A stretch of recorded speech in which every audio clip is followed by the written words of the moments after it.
கடவுள் அன்பு கொடையாக நமக்கு பல்வேறு விதத்திலே தரப்படுகிறது. அந்த கிறிஸ்துவின் அன்பிலிருந்து நம்மை எதுவும் பிரிக்க முடியாது என்கிறார் புனித பவுல் இன்றைய 2ஆம் வாசகத்திலே.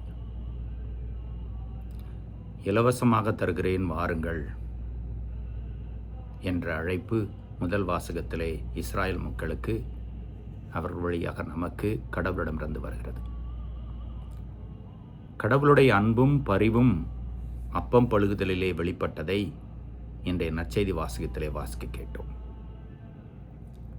கடவுளிடமிருந்து வருகின்ற இந்த கொடையை நாம் வாழ்வாக மாற்ற வேண்டும். இயேசு மக்கள் மீது இருந்த அன்பை பரிவாக பல்வேறு புதுமைகள் வாயிலாக வெளிப்படுத்துகின்றார். இன்றைக்கு ஆயிரக்கணக்கானோர் வயிறார உண்டதிலே கடவுளுடைய அன்பும் பரிவும் வெளிப்படுகிறது. திவ்ய நற்கருணைக்கு முன்னோட்டமாக பார்க்கப்படுகின்ற இந்த அப்பம் பழுகுதல் புதுமை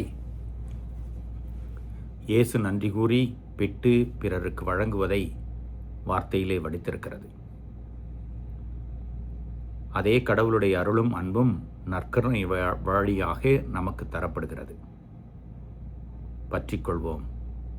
பிறகு புனித பவுலைப் போல யாரும் எதுவும் கிறிஸ்துவின் அன்பிலிருந்து நம்மை பிரிக்க முடியாது என்று நாமும் அறைகூவல் விடுக்கலாம்.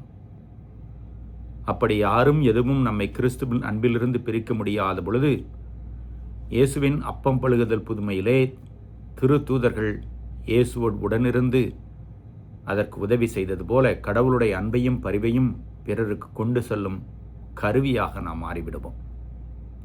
அதுதான் இவ்வுலக வாழ்விலே கடவுள் நமக்கு கொடுத்திருக்கிற நெறிமுறை, வழி நடத்துதல். நாமும் பிறரும் முடிவில்லா வாழ்வை நோக்கி நகர்ந்து கொண்டிருக்கிற பொழுது இந்த பரிவும் இரக்கமும் கிறிஸ்துவின் அன்போடு இணைந்து பிறருக்கு கொடையாக கொடுக்கப்படும். அதற்கு நாம் கருவியாவோம். இறைவன் என்றென்றும் வாழ்த்து பெறுவாராக.